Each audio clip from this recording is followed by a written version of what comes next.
नमस्कार, मैं आनंद Jain, government polytechnic Hanumangarh में HOD इलेक्ट्रिकल हमारे GPC हनुमानगढ़ YouTube चैनल पर आपका स्वागत करता हूं। हमारे विषय पावर इलेक्ट्रॉनिक्स में आज समझते हैं SCR की डिफरेंट वोल्टेज रेटिंग्स को। तो शुरू करते हैं आज की वीडियो। सिलिकॉन कंट्रोल्ड रेक्टिफायर या SCR एक compact solid state switching device है। थायरिस्टर फैमिली के इस SCR डिवाइस का इस्तेमाल DC और AC पावर सिस्टम्स में कंट्रोल के लिए होता है। SCR में 4 अल्टरनेट P, N, P और N लेयर के बीच में 3 जंक्शन J1, J2 और J3 एग्जिस्ट करते हैं। ज्यादा डोपिंग की एक्सटर्नल P लेयर का मेटेलिक कांटेक्ट एनोड टर्मिनल है, जबकि एक्सटर्नल N साइड की ज्यादा डोपिंग के साथ मेटेलिक कांटेक्ट को हम कैथोड कहते हैं। पावर कंट्रोल के लिए बीच की P लेयर के टर्मिनल को हम गेट कहते हैं। सिंबॉलिकली एनोड और कैथोड के बीच में एक डायोड सिंबल के साथ गेट को एक टेढ़ी लाइन के साथ बताया जाता है। थायरिस्टर या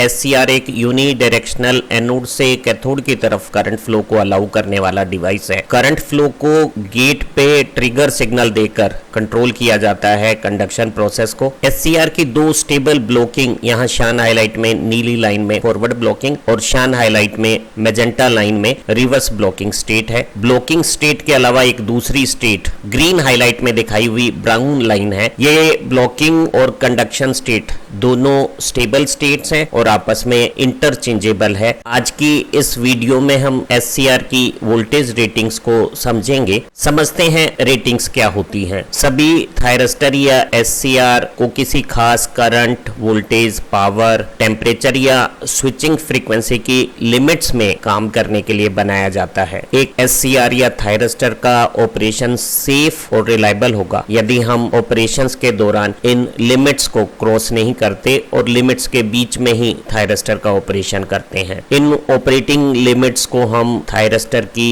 रेटिंग्स कहते हैं। ये रेटिंग्स मिनिमम वैल्यूज हो सकती हैं, मैक्सिमम वैल्यूज हो सकती हैं, जो थायरिस्टर या SCR की कैपेबिलिटीज को डिसाइड करती हैं। इन रेटिंग्स को पार करना, एक्सीड करना बहुत थोड़े समय के लिए भी, किसी ट्रांजिएंट क्षणिक स्थिति के लिए भी नुकसानकारी हो सकता है और ऐसी स्थितियों में हमारा SCR डैमेज भी हो सकता है और उसका ऑपरेशन गलत डायरेक्शन में जा सकता, वो मेल फंक्शन कर सकता है। सभी डिजाइनर और मैन्युफैक्चरर अपने द्वारा बनाए गए सेमीकंडक्टर डिवाइसेस के लिए एक लिस्ट में working current, operating voltage, handled power, working temperature और स्विचिंग फ्रीक्वेंसी इत्यादि की लिमिटिंग कंडीशंस या रेटिंग्स के बारे में जानकारी देते हैं, ताकि उन्हें इस्तेमाल करने वाला जो यूजर है वो अपनी वर्किंग कंडीशंस के अनुसार डिवाइस का सिलेक्शंस करे और डिवाइस की रेटिंग हमेशा एक सेफ्टी मार्जिन से ज्यादा वर्किंग कंडीशन से होनी चाहिए। इलेक्ट्रॉनिक डिवाइसेस की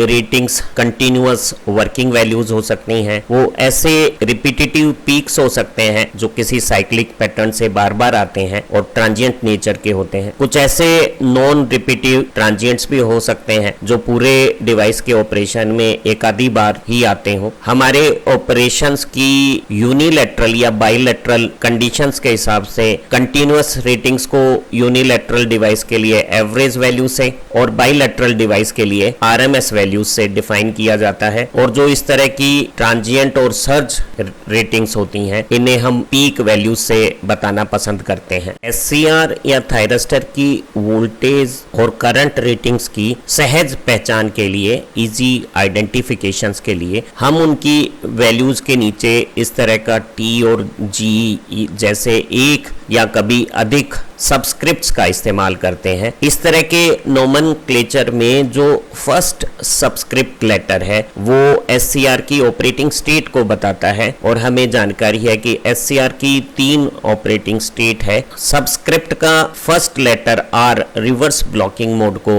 इंडिकेट करता है, जिसमें एनोड नेगेटिव पोटेंशियल पे है कैथोड के रेस्पेक्ट में और अप्लाइड वोल्टेज होने के बावजूद भी डिवाइस के अक्रॉस एक मामूली सा लीकेज करंट फ्लो करता है और डिवाइस के 2 जंक्शन जंक्शन J1 और J3 मिलकर अप्लाइड वोल्टेज को विथस्टैंड करते हैं। D से हम फॉरवर्ड ब्लॉकिंग स्टेट को बताते हैं, जिसमें एनोड पॉजिटिव है कैथोड के रेस्पेक्ट में और अप्लाइड वोल्टेज होने के बावजूद भी डिवाइस में एक मामूली सा लीकेज करंट फ्लो करता है। जबकि T सबस्क्रिप्ट से हम फॉरवर्ड कंडक्शन मोड को इंडिकेट करते हैं, जिसमें डिवाइस के अक्रॉस बहुत मामूली सा वोल्टेज VT, T यहाँ फॉरवर्ड कंडक्शन को इंडिकेट करता है, वो वोल्टेज होती है और करंट एक्सटर्नल सर्किट के पैरामीटर से डिसाइड होता है। ग्रीन हाईलाइट में फर्स्ट सबस्क्रिप्ट D स्पष्ट बता रहा है कि ये जो तीनों वोल्टेज है इनका तात्पर्य फॉरवर्ड ब्लॉकिंग मोड से है, और यहाँ फर्स्ट सबस्क्रिप्ट R बता रही है कि ये वोल्टेज का कनेक्शन रिवर्स ब्लॉकिंग स्टेट से है। रेटिंग के इस नोमेनक्लेचर में जो सेकंड सबस्क्रिप्ट W है वो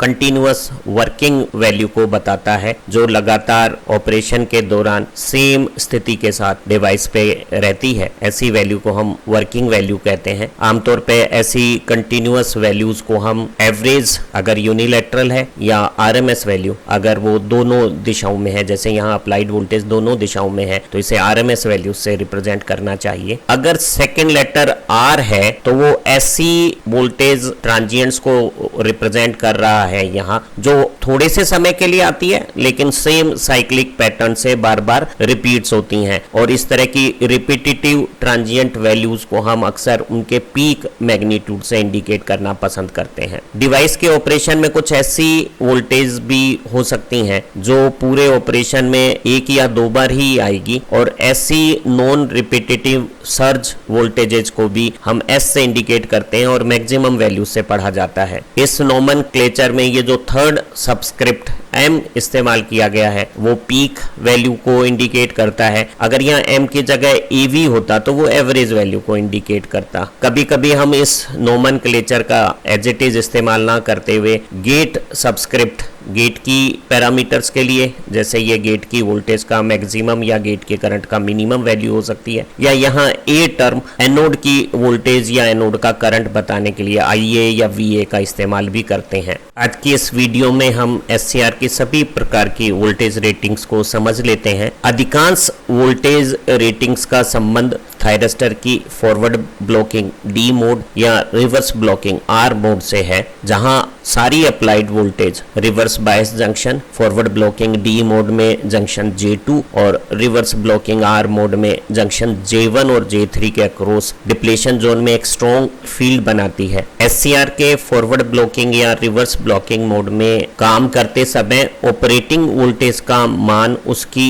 सहन शक्ति और कैपेबिलिटी से अधिक नहीं होना चाहिए। अगर ये थोड़े से भी समय के लिए कैपेबिलिटी लिमिट्स या रेटिंग्स को एक्सीड कर जाएगी तो या तो डिवाइस मेल फंक्शन करेगा या डैमेज हो जाएगा। तो हम कह सकते हैं कि हमारी जो रेटिंग्स हैं वो मैक्सिमम लिमिटिंग वैल्यूज बताती हैं डिफरेंट वर्किंग वैल्यूज को, जो RMS या एवरेज में पढ़ी जा सकती हैं, या ट्रांजिएंट रिपीटेटिव या नॉन रिपीटेटिव वैल्यूज जो पीक वैल्यूज से पढ़ी जाती हैं, ताकि हमारा SCR सेफ रिलायबल फंक्शन करे और बिना स्वयं को डैमेज करे या सर्किट के कंट्रोल को मेल फंक्शन किए हुए लगातार इस्तेमाल होता रहे। फॉरवर्ड ब्लॉकिंग स्टेट D से शुरुआत करते हैं। फॉरवर्ड मोड में ब्रेक ओवर वोल्टेज एक इम्पोर्टेंट मैन्युफैक्चरर का डिजाइन स्पेसिफिकेशन या डिवाइस की रेटिंग्स है, उसके संदर्भ में ऑपरेटिंग कंडीशंस को समझते हैं। शुरुआत करते हैं peak working forward blocking voltage की। ये जो पहला सबस्क्रिप्ट D है वो फॉरवर्ड ब्लॉकिंग मोड को शो कर रहा है, W वर्किंग कंटिन्यूअस वैल्यूज को इंडिकेट कर रहा है, और तीसरा सबस्क्रिप्ट में M maximum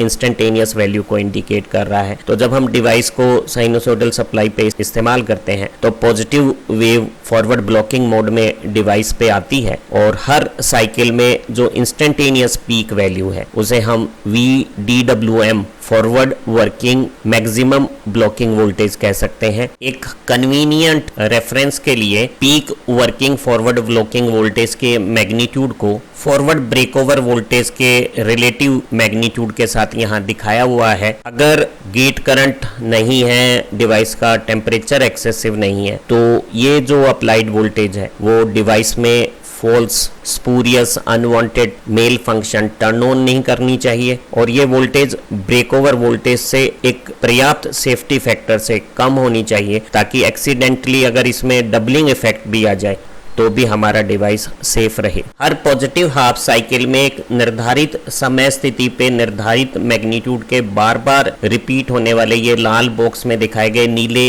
spikes forward blocking mode में पीक रिपीटिटिव वोल्टेज है, जैसे हम VDRM कहते हैं, आर माने रिपीटिटिव, ये बार बार रिपीट हो रहे हैं। एक SCR के ऑपरेशन में एक से अधिक सर्किट में SCR दूसरे हो सकते हैं और दूसरे SCR के टर्न ऑफ या कम्यूटेशन के प्रोसेस में जब दूसरे SCR का रिवर्स रिकवरी करंट अचानक चेंज होता है तो वो ऐसे वोल्टेज स्पाइक्स बना सकता है जो हमारे इन डिवाइसेज में बार बार रिपीट होते हुए आएंगे।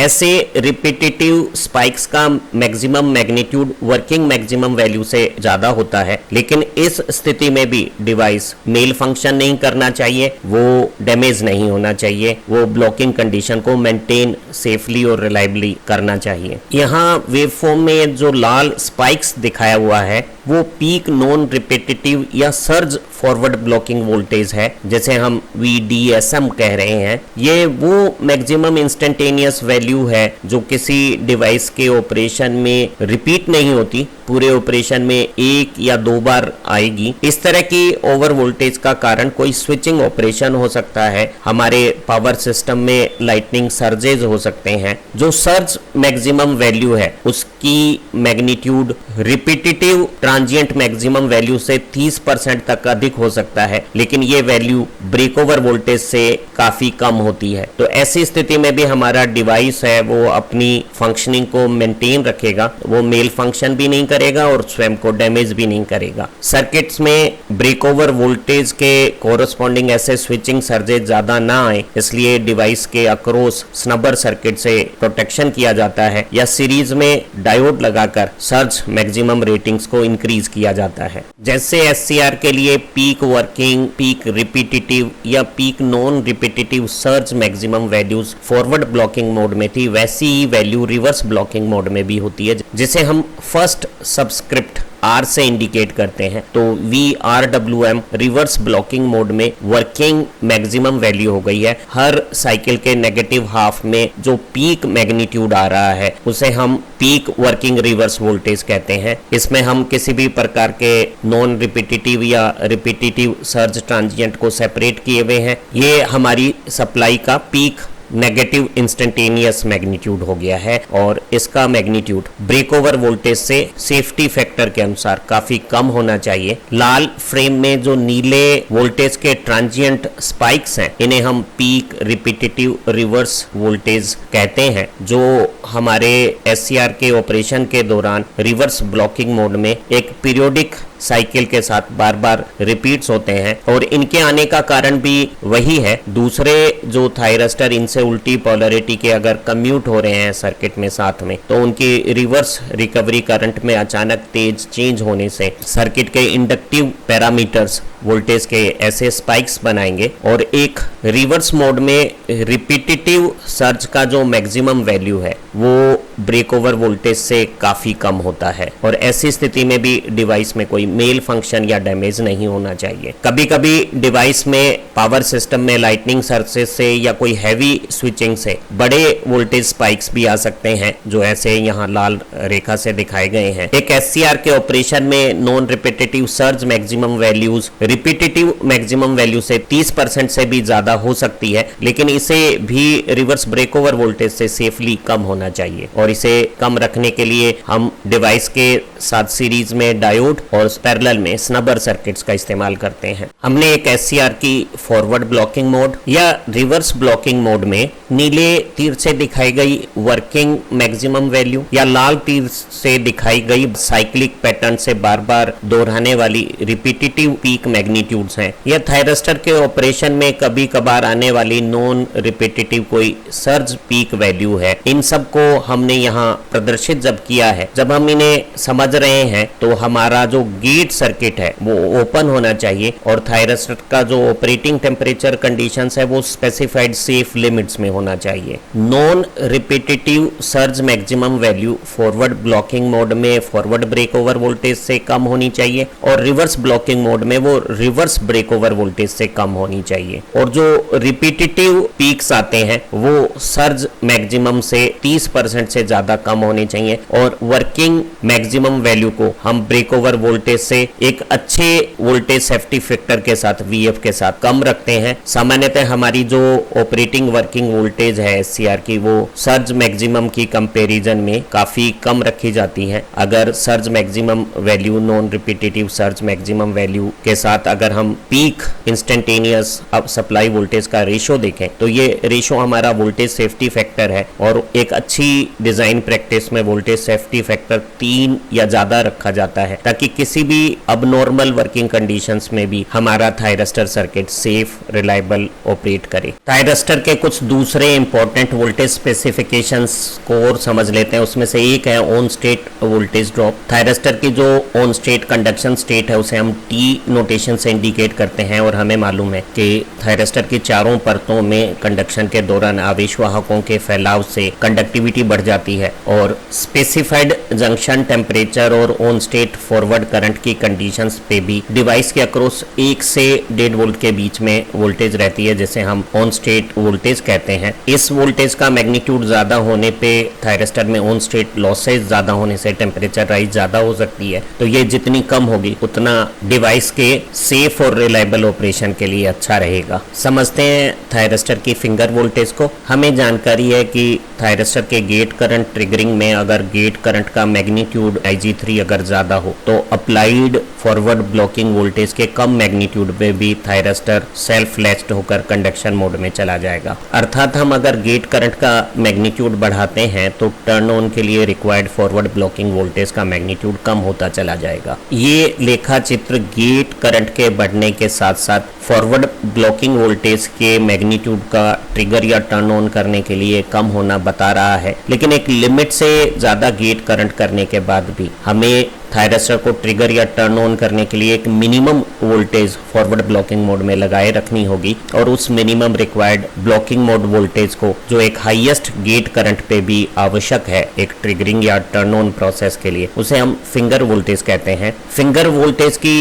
इंपॉर्टेंस थायरिस्टर के पैरेलल कनेक्शंस के ऑपरेशंस के साथ है, जिसमें अगर कोई एक थायरिस्टर जिसका टर्न ऑन टाइम कम है वो अगर पहले टर्न ऑन हो जाएगा तो वो अपने अक्रॉस ऑन स्टेट वोल्टेज को बहुत कम 1.5 वोल्ट कर देगा। तो हमें सर्किट में ऐसे प्रोविजंस करने होंगे कि दूसरे थायरिस्टर्स पे कम से कम फिंगर वोल्टेज अवेलेबल हो जाए ताकि उनका भी टर्न ऑन संभव हो जाए। SCR की वोल्टेज रेटिंग्स में कुछ रेटिंग्स गेट के ट्रिगर सर्किट से संबंधित हैं और गेट के ट्रिगर सर्किट में एक मिनिमम रिक्वायर्ड वोल्टेज है जो सेफ और रिलायबल ट्रिगरिंग के लिए हमें गेट सर्किट पे लगानी पड़ेगी और एक मैक्सिमम अलाउड गेट वोल्टेज है जिससे ज्यादा वोल्टेज होने पे गेट सर्किट के अंदर डैमेजेस हो सकते हैं। तो हमें अप्लाइड गेट वोल्टेज को मिनिमम और मैक्सिमम के बीच में रखना होगा। जिस प्रकार गेट सर्किट में मिनिमम और मैक्सिमम वोल्टेज मेंशन्ड है वैसे ही एक रिलायबल टर्न ऑन के लिए मिनिमम गेट करंट है और एक सेफ लिमिट के लिए मैक्सिमम गेट करंट परमिसिबल है और हम एक अच्छी